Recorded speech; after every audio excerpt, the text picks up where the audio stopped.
Hi hello आणि नमस्कार सर्वांना. माझ्या अजून एका नवीन व्हिडिओमध्ये तुम्हा सर्व मैत्रिणींचं सहर्ष स्वागत. स्त्री म्हटलं की कामाचा आणि जबाबदारीचा ताण हा आलाच. मग ती स्त्री घरकाम करणारी का असेना किंवा बाहेर ऑफिसमध्ये काम करणारी असेना, पण कधीकधी स्त्रीला छोटे छोटे बदल करणे खरंच गरजेचे असते. तिच्यासाठी, तिच्या आरोग्यासाठी, शारीरिक, मानसिक आणि भावनिक आरोग्यासाठी का असेना छोटे छोटे बदल तिने केले पाहिजेत. कारण तिनं स्वतःला जपलं तरच घरही तिला जपू लागतं. आपल्याला बाहेरून बदल नको आहेत, तिला मनातून, आतून बदल हवे आहेत. ज्यावेळी तिच्यामध्ये मानसिक बदल होतील त्यावेळी चेहऱ्यावरती खरा ग्लो येईल. मनातील शांतता आतून ज्यावेळी बाहेर येईल त्यावेळी तिचा चेहरा जो खुलेल तो वेगळा असेल. स्त्री सतत सून, बायको, मुलगी, आई सगळ्यांचं करत असते आणि स्वतःला मात्र विसरून जाते. स्वतःला वेळ द्यायला हवा, स्वतःची आवड जोपासायला हवी, हे सर्व काही ती विसरून जाते. आणि कधीकधी मनात प्रश्न येतो की मी पूर्वीसारखी का आता राहिले नाही? का माझ्यामध्ये इतके चेंज होत गेले? हे चेंज होत गेले नाहीत, तू स्वतः तुझ्यामध्ये चेंज करत गेलीस. स्वतःकडे दुर्लक्ष करत गेलीस. घरच्यांसाठी आणि इतरांसाठी करता करता तू स्वतःला विसरून गेलीस. स्वतःमध्ये छोटे छोटे बदल करत राहा.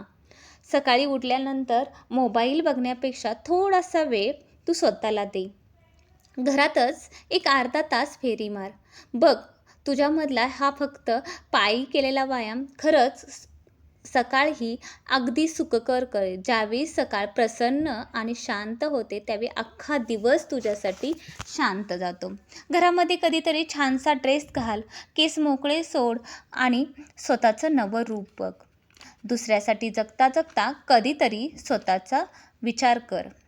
नीटनेटकं राहा, स्वतःची काळजी घे. स्वतःला सांग तुलासुद्धा काळजीची गरज आहे.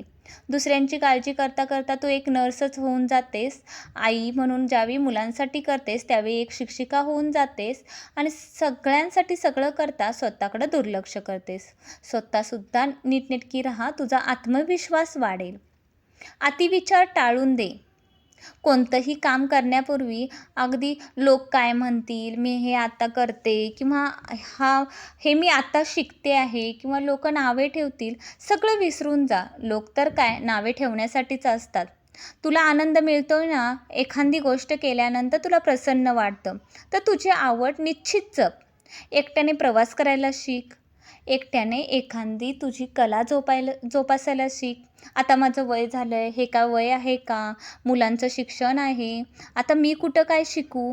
असं म्हणण्यापेक्षा तू तुझी आवड जप. गाण्याची आवड, कलेची आवड, तुला शिवणकामाची आवड असेल, कलेची आवड असेल, ती जप. कारण हे आयुष्य तुझं आहे. रोज छोट्या छोट्या गोष्टी शिकत गेलीस तर उद्या एक दिवस मोठा बदल नक्कीच तुझ्यात होईल आणि तुझा आत्मविश्वासही वाढेल. लोकांचा अतिविचार सोडून दे. आयुष्यात मर्यादित ठेवू नकोस. मर्यादेच्या बाहेर तू चौकटीतून बाहेर पड आणि स्वतःचं आयुष्य खुलेपणानं जग. प्रत्येकाला प्रत्येक वेळी उपलब्ध राहून स्वतःची किंमत कमी करू नकोस. जी गोष्ट सहज मिळते तिला किंमत नसते.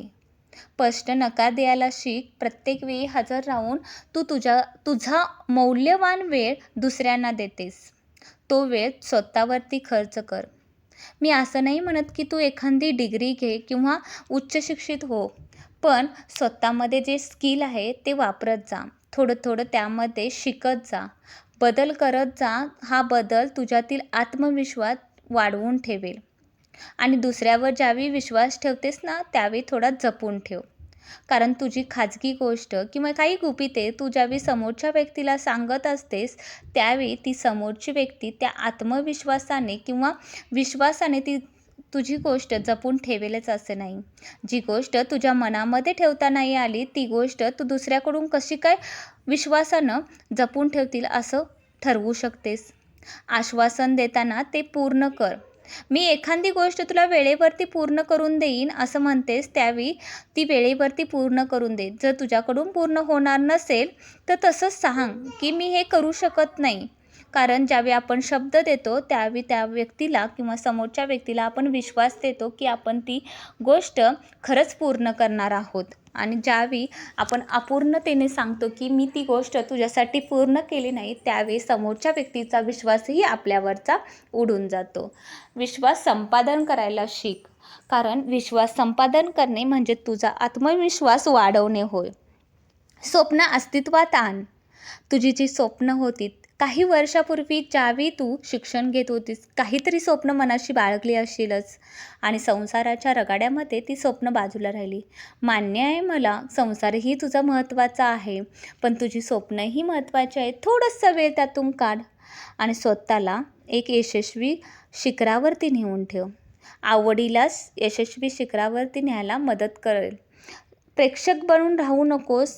कधीतरी लोक नावं ठेवतील, चुका होतील, पराभव होईल, पण तू शिकत राहा, कारण तुझी आवड तुला आत्मविश्वास निर्माण करून देते. कधी नवीन संधी मिळेल तर झेप घे. यशस्वी लोक हे एका रात्रीत यशस्वी झालेले नसतात, ते हळूहळूच यशस्वी झालेले असतात. तुला जो रिकामा वेळ मिळतो त्याची किंमत कर. त्यातून नवीन गोष्टी शिकत राहा. नवीन गोष्टी शिकत राहिलीस तर तुझ्यासाठी खरंच ते उपयोगी ठरेल आणि कदाचित यशाचे दरवाजेही तुझ्यासाठी मोकळे होतील.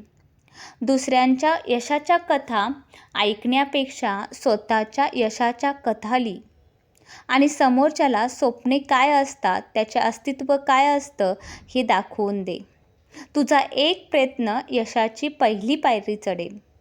कदाचित तुला अपयशही येईल, पण खचून जाऊ नको, कारण अपयश जरी आलं तरी पुढची पायरी तुझीच आहे. तुझ्यात ते गुण आहेत जे जगाला दाखव. तुझी स्वतःची यशोगाथा जगाला ऐकव.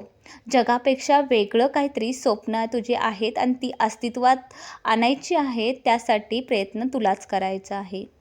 जग झुकतं, नतमस्तक होतं, फक्त तितकी क्षमता आणि तितकी बुद्धिमत्ता आपल्याकडं हवी.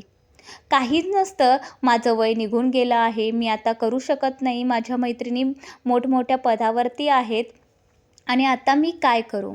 अरे आताच तर ही सुरुवात आहे. तू सुरुवात केलीस तर कदाचित त्यांच्यापेक्षाही मोठी भरारी तुझ्याकडे असेल, कारण सुरुवातच महत्त्वाची असते. जगाला घाबरून तू सुरुवात करायचं थांबू नको. वेळ जपून वापर, कारण वेळेला पैशा इतकीच किंमत दे. सर्वांच्याकडे 24 तास असतात.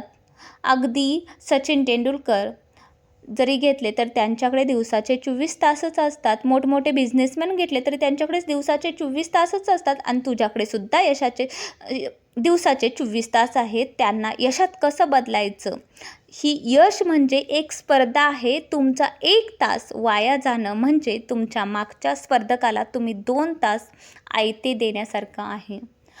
प्रत्येक वेळेची किंमत कर. ज्यावेळी तुला वेळेची किंमत राहील त्यावेळी तू यशाच्या शिखरावरती जाशील.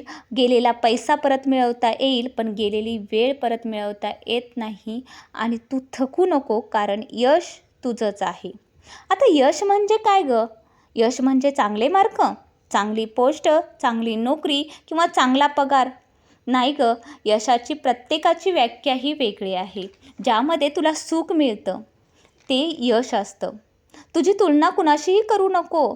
कुणाचे घर मोठे आहे, कुणाचा मुलगा हुशार आहे, कोण आपल्यापेक्षा जास्त पैसा कमवतो, यापेक्षा तू काय करू शकते, तुझं सुख कशात आहे. तू तुझं चांगलं आरोग्य जप, कारण तुझं चांगलं आरोग्य, मुलांचं चांगलं शिक्षण हेच तुझ्यासाठी यश असणार आहे. तुझा वेळ तुझ्या स्किलसाठी वापर, कारण तू जे यश मिळवणार आहेस ते छोटं का असेना तुझ्यासाठी मोठा असणार आहे. स्वतःला कधीतरी प्रश्न विचार, 1 वर्षापूर्वी मी जी आज होते ती आज आहे का? माझ्यामध्ये नवीन काहीतरी बदल झाला आहे, मी नवीन काहीतरी शिकले आहे, नवीन सवयी लागल्या आहेत यश मिळवण्यासाठी. आणि यशाच्या आणि प्रगतीच्या मार्गावर जाण्यासाठी हे खूप महत्त्वाचंच आहे. डिग्री किंवा नवे कोर्स, एखादं स्किल शिकणं म्हणजेच बुद्धिमत्तेला चालना देणं. बुद्धिमत्तेला खाद्य दिलं तर ती तजेलदार बनते. तुमच्या बुद्धीतून जो विचार बाजूला येतो तो जगातील कोणतंही सॉफ्टवेअर बनवू शकत नाही, कारण इतकी अफाट बुद्धिमत्ता फक्त स्त्रीकडेच असते. पैसा चोरीला जाऊ शकतो, पण तुझं स्किल, तुझं ज्ञान, तुझी बुद्धी कधीच चोरीला जाऊ शकत नाही. आणि या सर्वांमध्ये वयाचं महत्त्व कधीच येत नाही. तू कोणत्याही वयाची असेनास, पण तू शिकू शकतेस, तू ज्ञान आत्मसात करू शकतेस आणि यशाची यशोगाथा तू स्वतः लिही. ज्ञान वापरलं तर तितकंच ते वाढत जातं. थांबू नको, शिकत राहा. रोज काहीतरी नवीन शिक, कारण ते तुझ्यासाठीच आहे. स्वतःची तुलना स्वतःशीच कर. यश म्हणजे पूर्वीपेक्षा आज थोडं काहीतरी जास्त शिकणं, थोडं काहीतरी जास्त समाधान मिळणं. छोटासा व्यवसाय सुरू कर, स्वतःची आवड जप, पण स्वतःच्या नजरेमध्ये यशस्वी बन. तू स्वतः ज्यावेळी तुझ्या नजरेमध्ये यशाच्या शिखरावर असशील, त्यावेळी तेथून तुला कोणीही हलवू शकत नाही. समाज काय तुझ्यासाठी बोलणारच आहे. तू फक्त तुझ्यासाठी शिक. घरामध्ये असताना एखादा छानसा ड्रेस घाल आणि केस मोकळे सोड, पण स्वतःकडे बघताना नवी प्रतिमा तुझ्या समोर निर्माण होईल. बाहेर जाताना आपण नीटनेटके राहतच असतो, पण घरामध्ये तू स्वतःला सुद्धा नीटनेटकं ठेव, कारण हे आयुष्य तुझं आहे. मन शांत ठेव. सगळ्याच गोष्टी मनावर घेणं सोडून दे. आतून थकलेली स्त्री ढासळलेली असते. प्रत्येकाचं बोलणं जर तू मनावर घेत राहिलीस, तर तू तुझ्यासाठी जगणं सोडून देशील. तुला तुझं आयुष्य तुझ्या पद्धतीनं जगायचं आहे आणि यशाची यशोगाथा स्वतः लिहायची आहे. चला तर मैत्रिणींनो, आजचा हा व्हिडिओ तुम्हाला कसं वाटला आणि आवडला असेल तर लाईक आणि कमेंटमध्ये मला नक्की सांगा. तुम्ही तुमच्यामध्ये कोणता बदल करणार आहात? स्वतः काहीतरी शिकायची नवी उमेद तुमच्यामध्ये निर्माण झाली आहे का? स्वतःचं अस्तित्व निर्माण करावं, थोडासा स्वतःसाठी वेळ काढावा, असं तुम्हाला क्षणभर का असेना वाटलं का? नक्की मला कमेंटमध्ये सांगा. भेटूया पुढच्या एका व्हिडिओमध्ये.